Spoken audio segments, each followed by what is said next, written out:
And you also mentioned in your opening the Great Recession of 2008, which is certainly something kind of in the recent memories. But how does this crisis kind of compare to that, and what really makes this so unique?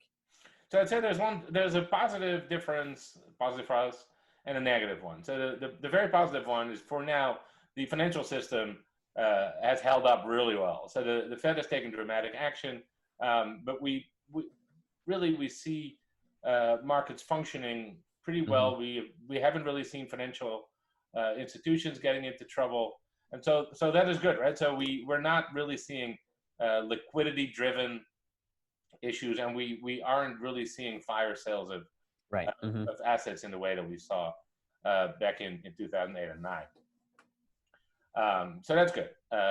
Actually, let me do a second positive difference. Many of the reductions in supply and demand that we see currently are intentional, right? They're our choice, right? We choose not to go to bars and restaurants to some extent. We Hmm. choose to engage in social distancing, and so we have the ability to revert on those fronts, right? And so that will at some point hopefully deliver dramatic stimulus to the economy, right? If Hmm. people start demanding these things again.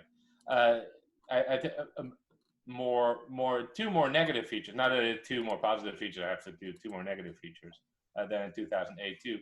The first one is just the pure economic havoc that we're seeing is much more dramatic than it was in 2000. Hmm. So the job losses we've seen are, yeah, just incredible, and it took much longer, like an order of magnitude longer in 2008 to get to the kind of levels of unemployment that we've at least implicitly hit already.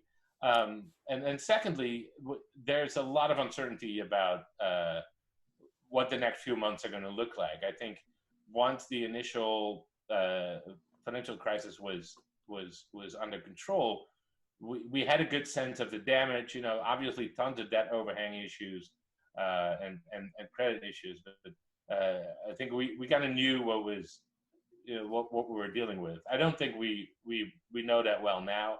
Hmm. Uh, so we have something that's just entirely outside of the typical the sphere of economics that we have to deal with, and there's just a ton of information we're missing, including super crucial things like what's the mortality rate associated with Hmm. getting infected by COVID-19?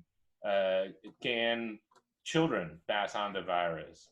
Uh, um, when will we uh, when will we be able to start producing a vaccine that works? When, if at all, will we find treatments that work better than what we do Hmm. now? All the pretty fundamental questions that just haven't been answered at all. Whereas I think during, and obviously there's maybe a spin on the financial crisis that was too optimistic. But at some point we knew, look, there's a ton of people who lost their jobs, lost their homes, and they can't move because they're underwater. A lot of financial institutions struggle because they have bad assets on their balance Right. sheets, Hmm. and so we may not have had solutions, but at least we had a reasonable diagnosis of the problem. I don't think we're quite there yet on the public health side. Hmm.